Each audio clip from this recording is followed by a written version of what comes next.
Merci Claude. Bonjour à tous. Bonjour. Vous allez bien? Oui. Ça va moins bien. Je suis content de vous voir. Malgré qu'il y a la petite neige ce matin, ça ne vous a pas empêché d'être ici, d'être avec nous. Moi, je vous dis que je voudrais remercier Dieu devant vous ce matin que je sois ici, parce qu'hier, c'était vraiment pas évident que je serais ici ce matin. J'étais à Toronto pour faire affaire, puis j'avais une réunion qui finissait à 3 heures. Je savais que mon avion était juste, là, mais ça s'est un petit peu terminé plus tard, la réunion. Je devais embarquer dans l'avion à 4 heures, puis il était rendu 3h15, puis j'étais encore sur l'autoroute. Puis là, quand on dit, ça avance presque pas, là. Puis, ça va peut-être 10 km à faire. Qu'est-ce que va faire mon Dieu? Là, si tu veux que je sois là demain, j'avais préparé mon message pour aujourd'hui. Fais quelque chose, fais un miracle. Sinon, peut-être que c'est ta volonté, que ce soit quelqu'un d'autre qui soit ici ce matin. Mais c'est comme, j'ai une vraie prière à ce moment-là, puis c'est comme si la mer s'est ouverte. Ça a commencé à rouler. Ça vient à Toronto, même à 3h15, 3h30. Il y a du monde sur l'autoroute. Puis, surtout quand on est proche de l'aéroport. C'est vraiment un miracle qui s'est produit. Dieu a ouvert le chemin, puis j'ai réussi à arriver, puis bien juste, et puis mon avion. Gloire à Dieu, parce que j'avais pas pu prendre d'autres avions le soir, c'était trop compliqué. Donc, je veux le remercier pour ça. Je sais que sûrement, il a voulu que je sois ici ce matin. C'est un message ce matin, le titre, c'est En Christ, le concept qu'on voit beaucoup dans les écrits de Paul, en Christ. C'est quelque chose de solide que je vous propose ce matin, mais qui peut être compris par des enfants. C'est tout simple en même temps, mais ça nous demande de porter attention attentif à ce qui va être dit ce matin. Je me suis inspiré de ce message-là d'une prédication que j'ai entendue du pasteur Paul Pelleau en San Francisco, que j'aime beaucoup. Puis il y a des parties où je vais essayer de vous donner ce que lui-même a donné dans cette prédication-là, que j'ai beaucoup aimé. Là, ça ne donne rien de changer ce qui est dit quand c'est bien dit. Donc, je vous invite à découvrir avec moi ce message, d'abord pour vous montrer une illustration. Connaissez-vous Catherine II de Russie? Dans le temps des tsars, ça c'est son portrait, Catherine II de Russie. Il y a un homme dans son royaume qui s'appelle le comte Rotassi. Lui était un peintre, mais vraiment un bon peintre. Et dans la Russie, il y avait 50 provinces, si on veut 50 régions. Et pour elle, elle a demandé de faire ça, d'aller peindre quelque chose de particulier dans chacune de ces régions-là. Et lui, il voulait un peu flatter la Catherine II de Russie. Et dans chacun de ces portraits qu'il a fait de ces régions-là en Russie, il a mis un hommage ou une tribu, un hommage à cette personne-là de Catherine II de Russie. C'est pas toujours évident, mais dans chacun de ces portraits-là qu'on retrouve dans le palais en Russie, je ne sais pas du nom du palais, mais il y a un petit quelque chose qui fait un hommage à Catherine II de Russie. Quelque chose qu'elle appréciait, quelqu'un qui est observateur peut remarquer ça. Donc, c'est pour vous dire que si un être humain peut faire un hommage comme ça à un autre être humain, on peut voir aussi dans sa parole, dans la parole de Dieu, beaucoup d'hommages, beaucoup de tributs au plan du salut en Christ. Et c'est ce que je vous propose d'étudier aujourd'hui, un de ces portraits très, très intéressant et très central dans les écrits de Paul dans le Nouveau Testament, qui est ce concept en Christ. Vous savez, dans le concept en Christ, dans l'esprit de Paul, on dit en Christ, mais on retrouve cette formulation-là de plusieurs manières. J'en ai mis quelques-unes ici. Donc, en Christ, en lui, dans le Seigneur, avec le Christ, par le Christ. Vous voyez, quand on lit les écrits de Paul, on voit beaucoup ces termes-là apparaître. Il y a un homme qui a pris le temps de les compter et est arrivé à environ 84 fois dans l'Épître de Paul où on retrouve un de ces termes-là. Donc, on peut dire c'est un thème central dans ce que Paul veut amener. Il y a Pierre aussi qui en parle un petit peu de ce concept-là, mais c'est vraiment désigné comme étant le propre à Paul. Donc, on peut dire que la vie est en Christ. Il y a un texte qui est dans Jean 5, qui nous dit « Vous sondez les Écritures parce que vous pensez avoir en elles la vie éternelle. Ce sont elles qui rendent témoignage de moi. Et vous ne voulez pas venir à moi pour avoir la vie? » Amen. Vraiment, la vie est en lui. Jésus est la vie. Non seulement l'ensemble des communications de Dieu avec l'humanité passe maintenant par la vie, la mort et la résurrection de Christ, mais toutes les actions de Dieu sont définies par cette réalité-là, par la réalité de la vie en Christ. Dieu nous parle par le Fils. Vous savez, dans le judaïsme, les relations d'une personne avec Dieu et la société étaient mesurées par sa foi et sa relation avec la Torah. C'est par là que ça passait, ou ce qui était l'Ancien Testament à l'époque, la Torah. Mais maintenant, avec l'avènement du Christ, est-ce qu'on peut revenir après? Avec l'avènement du Christ, toutes les relations d'une personne avec Dieu passent parfois par Christ. Ils sont mesurés et définis par notre relation avec Christ.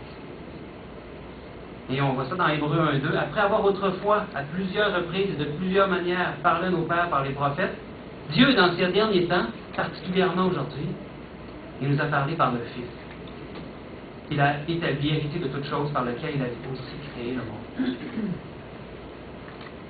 L'expérience en Christ, c'est comme un nouvel environnement. C'est comme l'air qui nous entoure. Comme on est dans l'air aujourd'hui puis on respire, hein, l'air qui nous entoure est là, que l'air entre en nous, de la même manière, nous sommes en Christ et Christ est en nous. On peut dire que cette expérience en Christ, elle peut être décrite comme un lien ou une union entre le Christ et vous, les croyants. Et ça, c'est une réalité concrète. C'est une véritable union. C'est pas juste des mots qu'on voit écrits, mais c'est quelque chose de concret dans la vie du chrétien, cette union-là. Et peut-être que jusqu'à présent, on n'a pas apprécié à juste titre ce que ça signifie vraiment, cette union-là.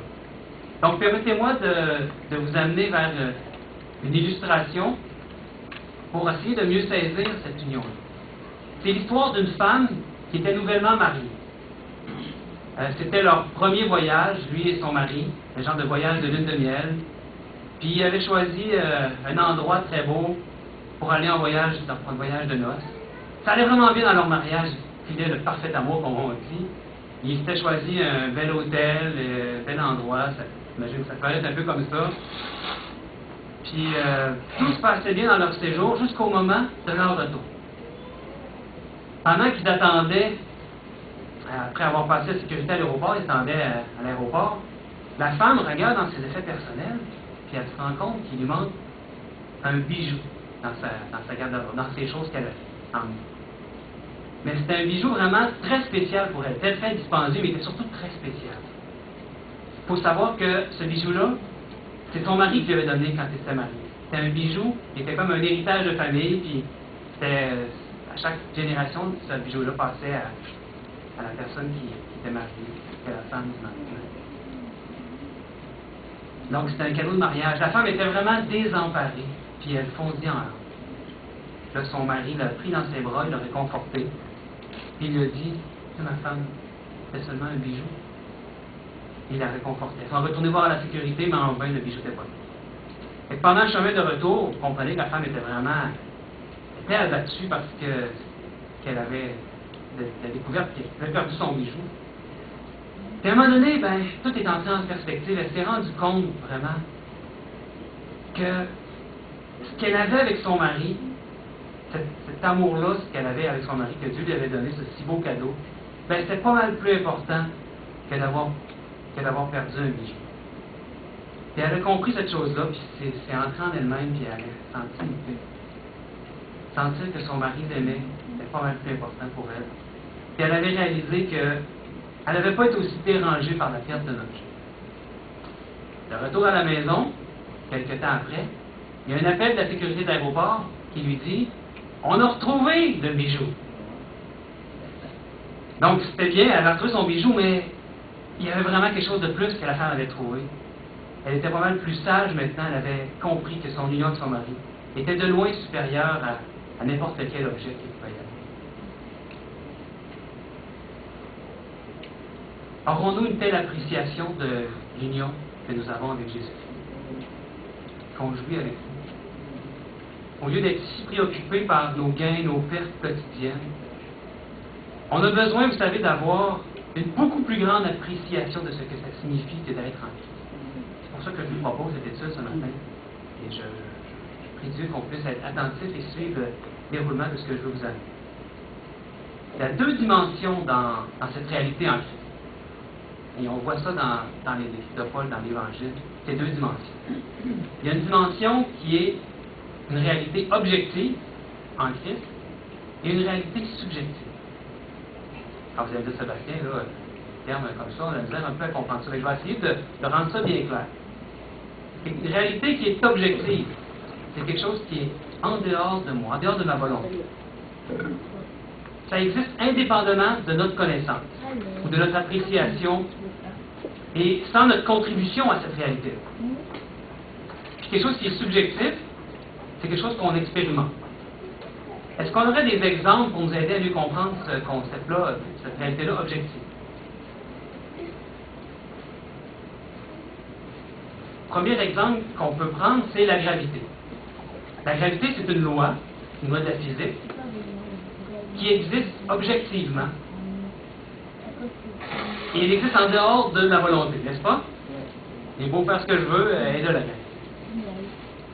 Elle existait même avant ma naissance. Quand j'ai décidé de faire mes premiers pas, je m'en souviens pas, j'ai expérimenté la gravité. Elle m'a collé sur le sol, puis je me suis pas envolé dans les airs en train de voler, n'est-ce pas? Donc, heureusement que la gravité est là, j'en ai fait l'expérience. Donc, c'est devenu quelque chose que j'ai expérimenté, mais en dehors de moi, ça existait déjà. Quel autre exemple? Le soleil. Le soleil, c'est une réalité qui est constante, une réalité objective constante en dehors de mon contrôle. Que je veuille ou non, le soleil est là. Je peux décider de sortir dehors et de profiter des doux rayons du soleil. Vous savez, l'hiver, il ne fait pas très chaud, puis même s'il fait très froid, quand vous allez à un endroit qui est à l'abri du vent, vous pouvez être dehors et profiter des rayons du soleil. C'est plaisant, n'est-ce pas? Donc, on peut choisir de l'apprécier, ça c'est la partie subjective. Le soleil est là, en dehors de ma volonté, je n'ai pas créé le soleil, c'est une réalité objective. Une autre réalité, l'air que nous respirons. C'est une réalité objective constante. Et chaque fois que je respire, ben, je fais l'expérience de cette réalité-là. Dans les écrits de Paul, Jésus est présenté comme un acte de Dieu pour le salut et la justice. C'est un acte de Dieu indépendamment de notre participation. Ces actions sont ce que Dieu a fait pour nous et ce qu'il a fait en dehors de nous.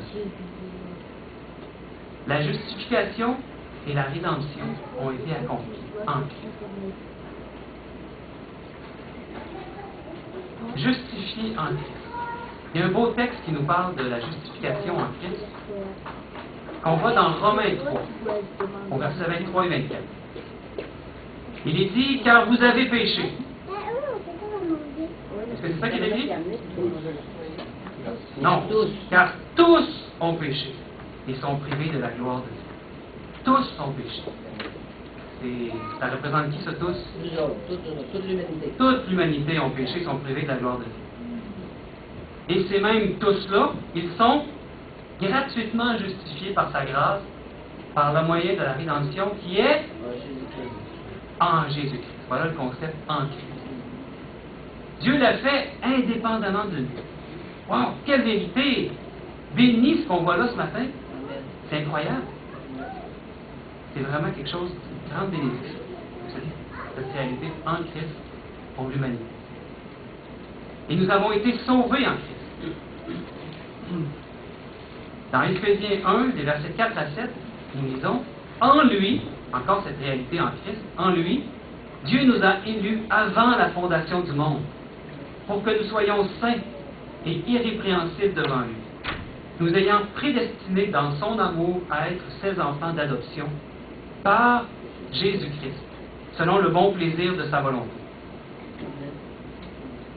Et les versets continuent. À la louange de la gloire de sa grâce qui nous a accordée en son Fils bien-aimé. En lui, nous avons la rédemption par son sang, la rémission des péchés selon la richesse de sa grâce. Et la totalité du salut est en Christ. Dans 2 Timothée 2, il est dit, c'est pourquoi je supporte tout à cause des élus, afin qu'eux aussi obtiennent le salut qui est en Jésus-Christ, avec la gloire éternelle. Le salut est en Christ. Et c'est le salut pour l'humanité qui est en Christ. Il n'y a pas d'exception dans ce salut. Totalement. Et Christ, c'est notre idéal à imiter. Dans Philippiens, il est dit, ayez en vous les sentiments qui étaient en Jésus-Christ. Donc tous ces textes qu'on vient de voir, ils nous parlent de quoi? De cette réalité qui est objective du salut en Christ. En dehors de moi, en dehors de ma volonté, ce salut-là existe en Christ. Amen. Mes enfants, vous avez sûrement aimé cette image ici. Ça me surprend toujours quand ça bouge. On connaît tous, c'est quoi cette image-là? David et Goliath. David et Goliath. Je pense que même les gens qui ne connaissent pas la Bible connaissent cette histoire-là, n'est-ce pas? David et Goliath. Dans l'histoire ici de David et Goliath, Goliath représente qui? Il est représentant de qui, là? Vous savez, pendant plusieurs jours, il venait et il défiait le peuple de Dieu, défiait Israël, leur armée. Il représentait les Philistins. On peut dire qu'il représentait la domination de tout le peuple ennemi. C'est lui qui était leur représentant, n'est-ce pas? Puis David, lui, il représentait qui? Quand il est décidé d'aller, le petit jeune, puis le pas très gros, pas des gros muscles, il représentait qui? Il représentait tout Israël. C'était comme un défi que Goliath avait amené. Le sort devait se jouer là, entre ces deux hommes-là. Tout Israël était en David et tous les Philistins, tout le peuple ennemi de Dieu était en Goliath. Vous êtes d'accord avec moi? Vous suivez? Oui. Donc, lorsque Goliath s'est effondré, on peut dire que tous les Philistins furent vécus, n'est-ce pas? Vécus par Dieu. Et que par David, on peut dire que tout Israël a été délivré, n'est-ce pas? C'est cette réalité-là qui nous aide à comprendre en Christ. La réalité objective en Christ. Il y a un passage clé de cette réalité objective en Christ qui est dans 2 Corinthiens, au chapitre 5. Il est dit, « Et tout cela vient de Dieu, qui nous a réconciliés avec lui par Christ, et qui nous a donné le ministère de la réconciliation. Car Dieu était en Christ, réconciliant le monde avec lui-même, en n'imputant point aux hommes leurs offenses. Et il a mis en nous la parole de la réconciliation. » C'est vraiment un beau texte. Cette réalité objective en Christ. Ce passage nous enseigne que la réconciliation a été un acte accompli entièrement et complètement par Dieu, à travers qui? À travers la personne de Christ. La réconciliation, ce n'est pas un changement d'attitude de la part de l'homme envers Dieu. Non, plutôt la réconciliation est avant tout un événement objectif, historique, qu'on peut dire, qui a été accompli par Dieu pour le salut, pour les pécheurs, à la croix. L'amour de Dieu manifesté dans la réconciliation n'est pas axé sur le moment où le pécheur croit en Jésus-Christ et trouve que son attitude envers Dieu change d'inimitié à amour. Non. L'amour de Dieu manifesté dans la réconciliation a eu lieu quand est-ce? Bien avant notre acceptation. Lorsque nous étions ennemis de Dieu. En réalité, la réconciliation que Dieu fait avec l'humanité a eu lieu quand est-ce? À la croix, à la mort de Christ.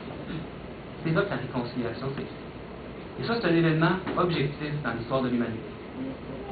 C'est comme le soleil, c'est comme la gravité. C'est la même réalité, c'est objectif pour l'humanité. Vous me suivez? Oui. Il y a une citation ici que j'aimerais vous amener dans Review and Herald, qui est une revue adventiste, en 1981.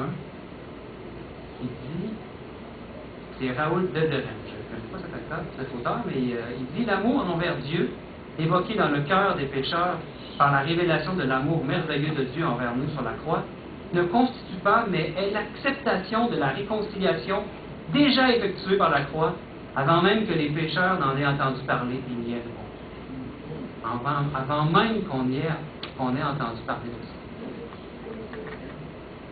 Donc, on peut dire que le monde entier est en Christ, mais que ce n'est pas le monde entier qui est Christ. C'est cette autre réalité. Mais je crois qu'on peut dire que tous les croyants qui sont ici aujourd'hui sont en Christ. Amen. Et que vous avez tous Christ en vous. Amen. C'est bon? Amen. Amen. J'entends Amen en arrière. Ah oui. Qui vous a amené ici aujourd'hui, c'est sûrement l'Esprit de Dieu, c'est Christ. C'est là la réalité ou l'expérience subjective. Christ en nous.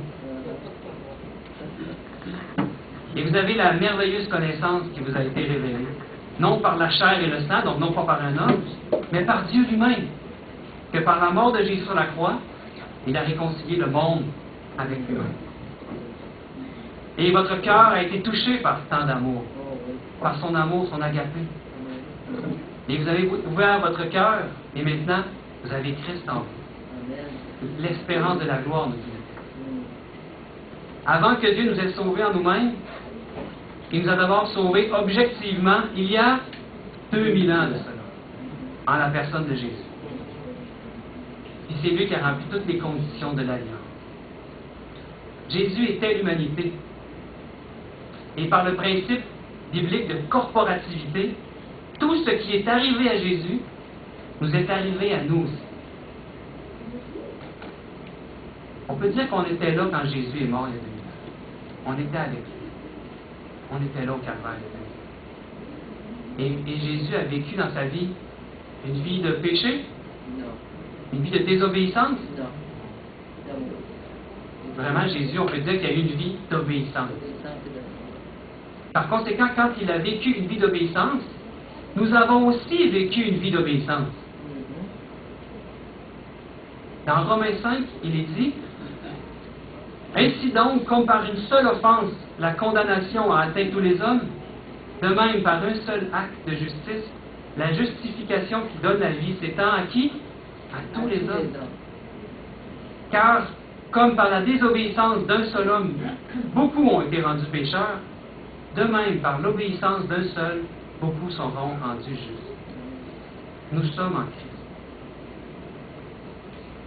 Quand il est mort aussi, la mort de Christ, on peut dire aussi que car l'amour de Christ nous presse, parce que nous estimons que si un seul est mort pour tous, tous donc sont morts.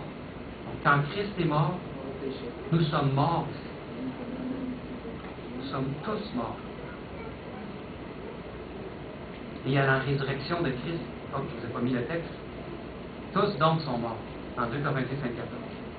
Tellement beau verset. Et la résurrection de Christ, dans Éphésiens 2, il est dit: il nous a ressuscités ensemble. Il nous a fait asseoir ensemble dans les lieux célestes. En Christ, encore ce concept en Christ. Quand il est ressuscité, nous avons également connu la résurrection avec lui. Amen. Gloire à Dieu. C'est une merveilleuse nouvelle. Vous savez, quand j'étais à l'université, j'ai passé 4 ans et demi à l'université. C'était pas toujours facile, il y avait des examens, mais j'ai réussi à terminer mon baccalauréat. Puis, il est venu le moment de la graduation à l'université, où il y a une grande cérémonie, c'est assez protocolaire, je ne sais pas s'il y avait qui ont déjà assisté à ça, cérémonie de diplôme. Et là, les parents sont invités à venir. Il y a pas toute la famille, parce qu'il y a beaucoup de monde, mais les parents sont invités à venir. Vous savez, mes parents m'ont accompagné pendant toute ma vie, m'ont encouragé, m'ont poussé à aller plus loin, pas me décourager. Et ils étaient là quand il y a eu la remise des diplômes. Et là, chacun des noms a été nommé, monte sur l'estrade, serre la main du recteur de l'université. C'est quelque chose d'assez impressionnant. Et il remet le diplôme. Et vous savez, mes parents étaient tellement fiers de moi. Quand ils m'ont vu monter sur l'estrade, quand j'ai reçu mon diplôme, c'est comme s'ils étaient là avec moi. C'est comme s'ils étaient, c'est eux aussi qui recevaient le diplôme. Je ne sais pas si vous avez déjà ressenti ça, mais je sais que c'est ça qu'ils ont ressenti quand ils m'ont vu aller sur l'estrade et j'ai reçu mon diplôme. Donc, de la même manière, on est assis dans les lieux célestes en Christ, à la droite de Dieu. Dieu a mis l'homme hors du paradis terrestre, n'est-ce pas? de peur qu'en tant que pécheur, il étendit la main, il mange le fruit de l'arbre de vie et qu'il vive éternellement. Mais Dieu n'a jamais mis l'homme hors du paradis spirituel. Il n'a jamais retiré de l'homme quoi que ce soit qui a été pour son bien. Il n'a jamais retiré à l'homme la lumière, la joie et la paix que le ciel connaît. Au contraire, il a un coût infini, le coût de Jésus-Christ lui-même, gardé ceci à la portée de l'homme. Et l'a sans cesse invité et supplié de s'en approprier. Bien que limité corporellement à ce monde de ténèbres et de péché, on ne peut pas aller dans un autre monde, on est pris ici. Dieu n'a jamais voulu que l'homme se livre à l'influence de ces ténèbres et qu'il ne voit plus que sa misère et son péché. Et il y a un exemple de ça. Vous connaissez Enoch, qui a marché avec Dieu? Il y a un petit texte ici que je vous amène dans Genèse 5, 24 qui dit « Enoch marcha avec Dieu, puis il ne fut plus, parce que Dieu le vit. » Il a marché avec Dieu pendant 300 ans, nous dit les Saintes Écritures, et il a été pris avec Dieu. Vous savez qu'Enoch, en parenthèse, c'était le 7e après Adam. C'est pas banal, hein? Je n'avais pas remarqué ça jusqu'à maintenant. Le 7, c'est un chiffre important dans la Bible. Il signifie quoi? Il signifie la perfection. Donc, je ne pense pas que c'est anodin qu'il soit le 7e après Adam. Mais la parole de Dieu nous dit qu'il a marché avec Dieu. Il était en relation avec Dieu. Et au quotidien, il marchait avec Dieu. Il était en communion avec Dieu. On peut dire qu'il était en Christ. Bien que Christ allait venir beaucoup plus tard. Déjà, c'était effectif, cette réalité-là. Il vivait en compagnie de Dieu.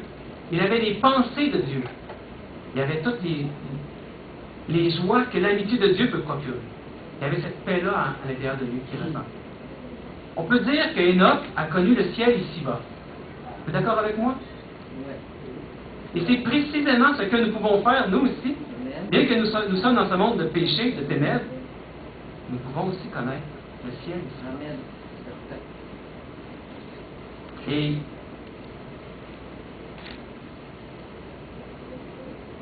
c'est précisément ce qu'on peut faire et devons faire avant de connaître celui d'en haut. Avant de connaître la Canaan céleste, le bonheur céleste, on peut aujourd'hui en faire l'expérience ici. Et c'est ce qu'on doit faire maintenant, en Christ. On a été fait pour s'asseoir ensemble dans les lieux célestes en Jésus-Christ. C'est ce qu'on a vu dans les Éphésiens. Et tout ce qu'on a à faire, c'est d'ouvrir les yeux et contempler ce qui nous entoure. Mais on peut décider de garder les yeux fermés, vous savez. Dieu ne nous force pas, il nous laisse libres. On peut garder les yeux fermés et continuer d'ignorer où nous sommes. On est où? On est dans les lieux célestes, assis en Christ. On peut ignorer cette réalité-là, cette position-là que Dieu a mis l'humanité en Christ. Combien pitoyable est la condition de celui qui a été élevé jusqu'au ciel en Christ, mais qui refuse d'ouvrir les yeux, s'imaginant lui-même encore sur terre.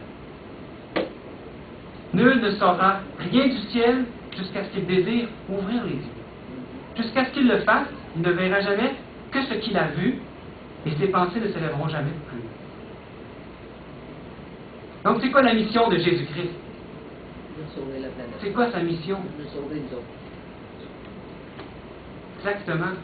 Dans Ésaïe 42, pour ouvrir les yeux des aveugles. Sa mission, c'est de nous ouvrir les yeux. Il veut qu'on arrête de résister contre cette réalité en Christ qu'on est en train de découvrir aujourd'hui. Il veut nous ouvrir les yeux, nous qui sommes aveugles. Moi, le premier, nous sommes tous des aveugles en tant que pécheurs. Il veut nous ouvrir les yeux. C'est ça sa grande mission. Et il ouvre les yeux des aveugles aux choses spirituelles. On ne parle pas d'un aveuglement physique, on parle d'un aveuglement spirituel, n'est-ce pas? Il est la lumière du monde. Et en lui, nous voyons. Nous ne pouvons pas voir lorsque nous ne sommes pas dans la lumière. Essayez de voir dans un garde-robe quand c'est tout noir, vous ne verrez pas. De la même manière, on ne peut pas voir les choses célestes en dehors de lui. Parce qu'il est la lumière. Il est la lumière du monde.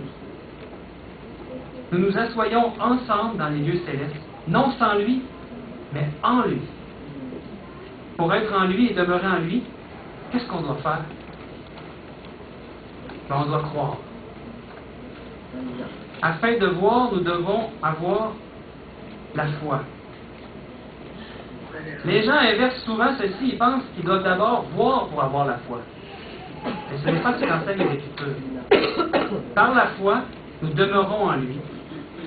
Alors, étant dans la lumière, nous voyons. Si nous essayons de voir d'abord, nous ne serons pas en mesure de le faire. Car nous sommes dans l'obscurité des ténèbres, comme on le dit, avant qu'on ait la foi. Ce que nous avons à faire, c'est croire, comme on le dit. Ensuite, il prendra soin de nous faire voir. Mais croire quoi? Qu'est-ce qu'on doit croire? Sa parole. Exactement, croire en sa La parole. promesse qu'on entend. Croire toutes ses promesses. Ouais. Croire qu'il vous a déjà donné tout ce qu'il a dit qu'il vous a donné. Amen.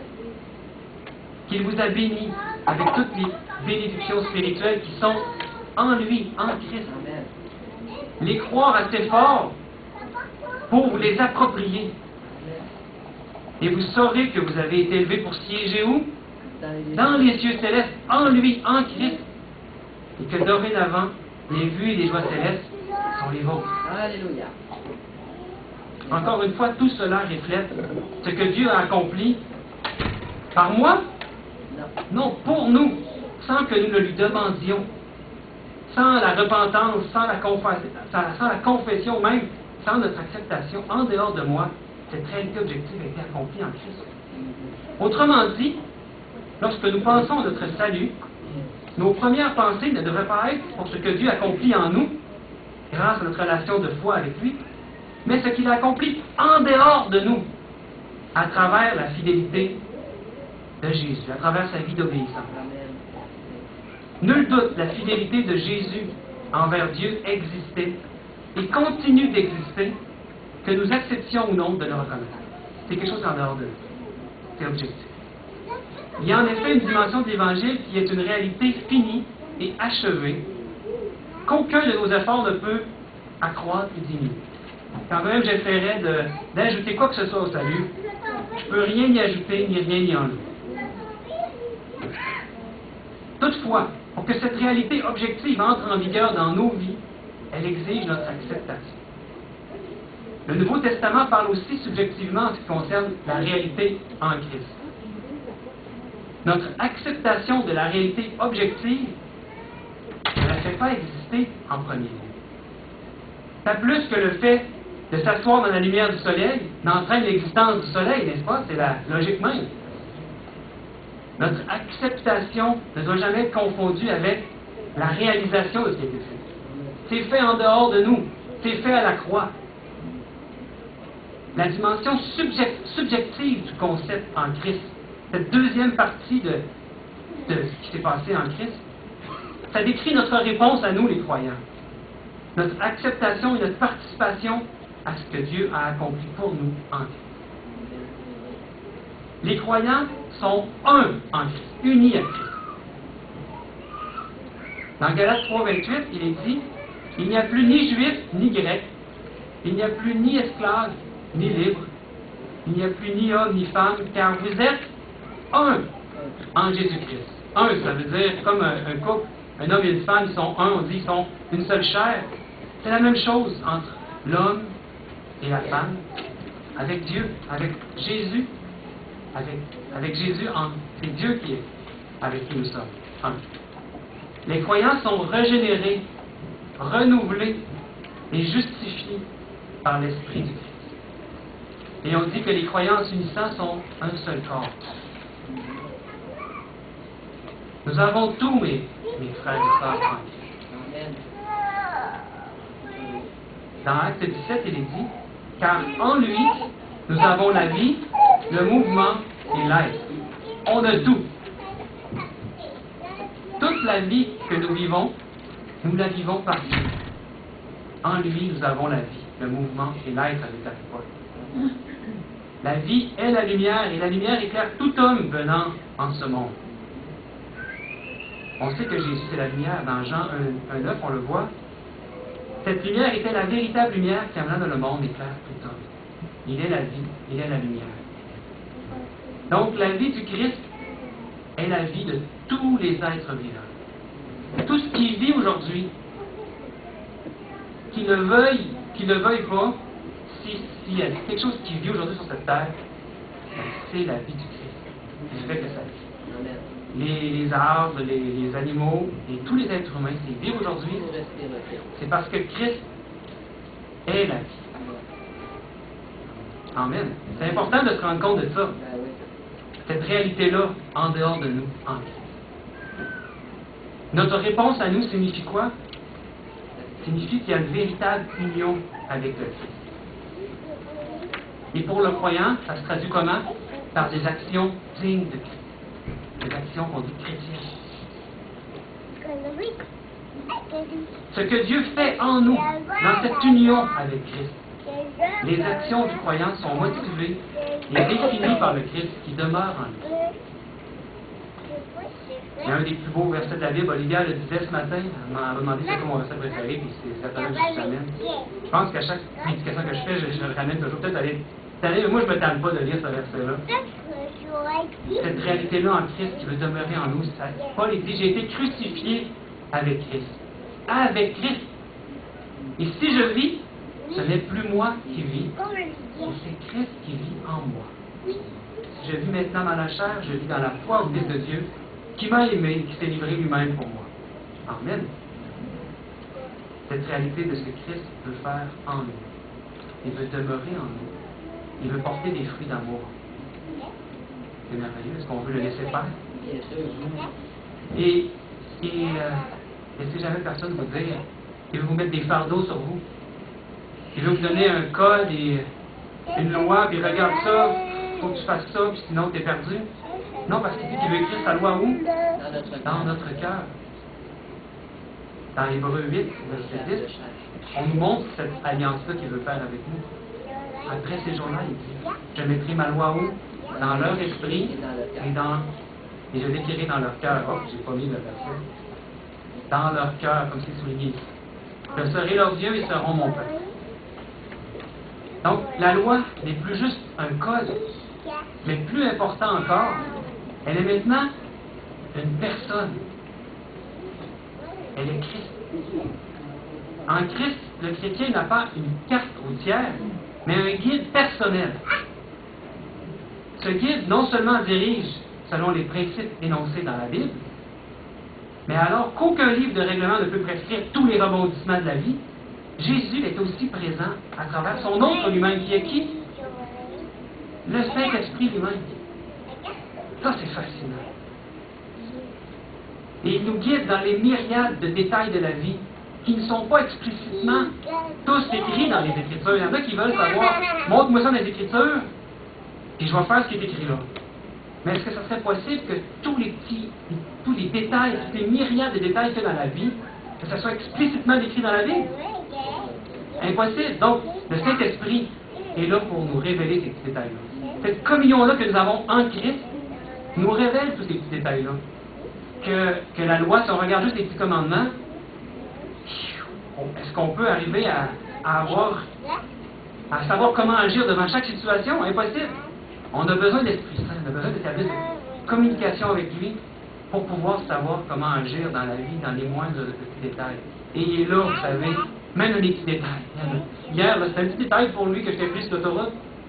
C'est quoi ça dans l'univers tout entier de Dieu? Mais il a pris soin de s'occuper de moi, j'en suis convaincu, j'en parle, j'ai des frissons. Je le sais qu'il voulait que je sois là un matin pour vous parler. Et je dis pas ça parce que j'ai quoi de plus qu'un autre, là. Je suis comme chacun de nous. Je suis pas supérieur à personne. Mais il m'avait préparé cette semaine, il avait mis à cœur de vous parler. Puis ça me faisait de quoi? J'étais un peu en panique là, quand j'ai vu que certainement je pouvais pas me rendre à l'aéroport. Il y avait du trafic, là, c'était pas possible. Mon Dieu, qu'est-ce que tu vas faire? Puis là, je m'en faisais, puis je me parlais à moi-même. Là, j'ai décidé, j'ai dit, mon Dieu, regarde, peut-être c'est ta volonté que je ne sois pas là demain. Si tu veux que je sois là, ben, fais un miracle, fais quelque chose. Il l'a fait. Fait que je pense que c'est lui qui voulait que je sois ici ce matin. Vous pouvez penser ce que vous voulez, mais moi, dans mon cœur, je le sais qu'il voulait que je sois là. Donc, c'est pas seulement le don de Dieu, la grâce, mais il est lui-même la loi vivante de Dieu, Christ. Et quand il demeure en nous, lui qui est la loi vivante, nous allons nous aussi devenir la loi vivante. Et c'est pas quelque chose de forçant, ça. C'est naturel, c'est en nous. Il l'a mis dans notre cœur. C'est Pas besoin de regarder les 10 commandements puis de dire bon là, faut que je fasse ça aujourd'hui, faut que non, j'agis comme ça, non. C'est naturel en nous, il met sa main dans notre cœur. C'est ça l'alliance éternelle. Amen. Cette alliance-là, il y en a qui disent c'est la nouvelle alliance. Avant, c'était pas comme ça. Non, non, c'est l'alliance éternelle. Il y en a qui décident aujourd'hui d'être sous l'ancienne alliance. Comme il y en a dans le temps de Jésus, dans le temps des Hébreux, qui étaient aussi sous l'ancienne alliance. Mais Enoch est un exemple de quelqu'un qui était sous la nouvelle alliance. Pourtant, Jésus était ce qui était venu. Non, parce que c'est une alliance éternelle. Elle a toujours été là, cette réalité-là. Mais elle s'est manifestée puissamment il y a 2000 ans. Et ça, c'est concret dans l'histoire de l'humanité. C'est une réalité objective en dehors de nous. Et Christ est devenu l'accomplissement de la loi. Et nous sommes aussi, nous sommes appelés à être aussi un accomplissement de la loi. Enoch était considéré comme un homme parfait en Christ. En lui-même, il était pécheur. Dans sa chair, sa volonté était pécheresse. Mais il a décidé de s'en remettre à l'Esprit de Dieu et d'être uni à Christ. Et Dieu a décidé de l'emmener au ciel. Et on dit que c'est comme une prémisse, ce 7e après Adam, de cette génération, de la 7e Église que nous sommes, où il est parlé des 144 000 qui vont être aussi enlevés au ciel sans passer par la mort. Donc nous sommes appelés à la même perfection qu'Enoch. Pensez pas que c'est quelque chose d'impossible.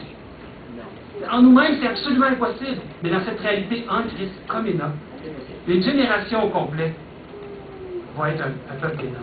Il va être emmené au ciel sans passer par la mort. La grâce de Dieu nous enseigne à obéir. Son esprit nous enseigne à obéir à la loi. Dans le titre, on voit cette réalité.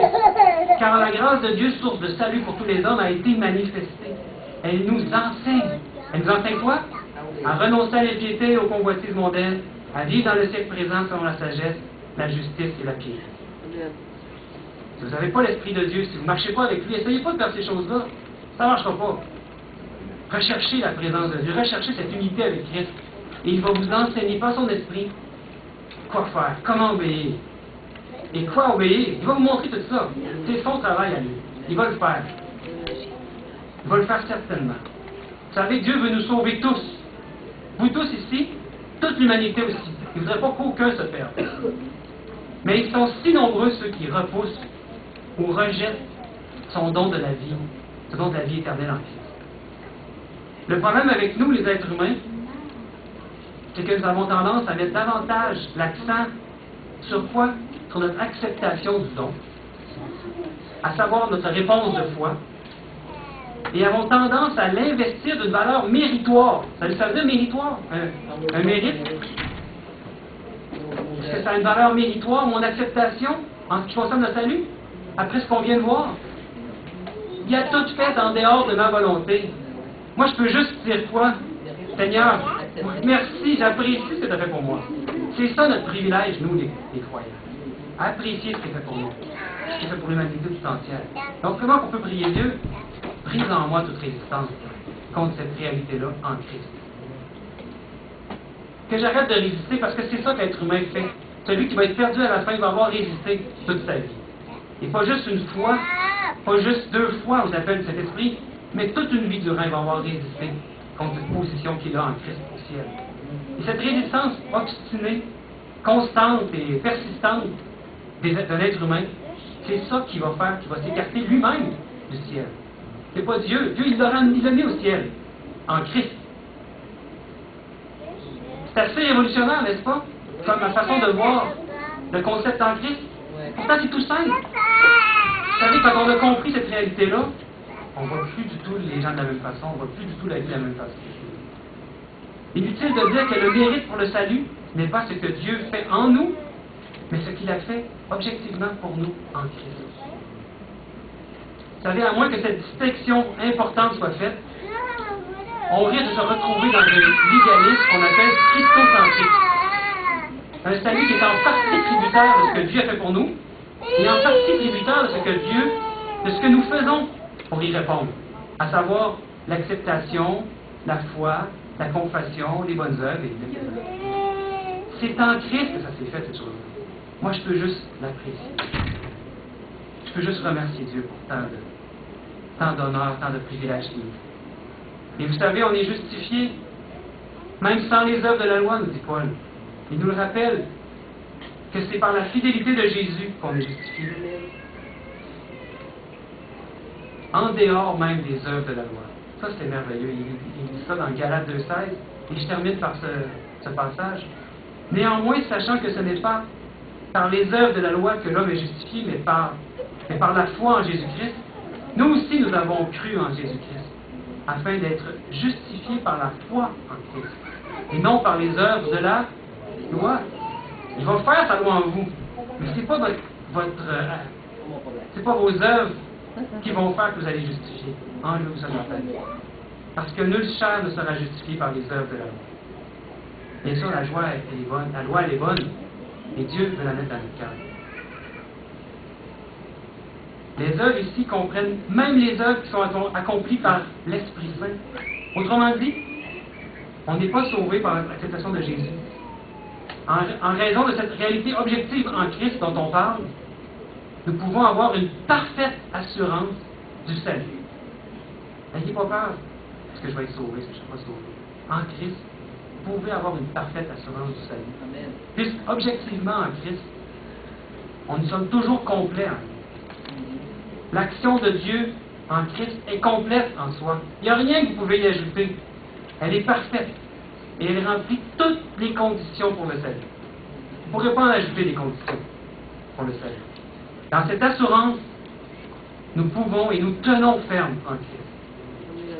Et je prie Dieu que nous puissions tous expérimenter à chaque jour ce que signifie être en Christ. Amen, comme tu dis. Qu'on puisse tous l'expérimenter au plus profond de nous, cette réalité-là en Christ. Amen. Et tenir ferme en Christ pour sa gloire. Amen. Amen. Gloire à Dieu. Alléluia.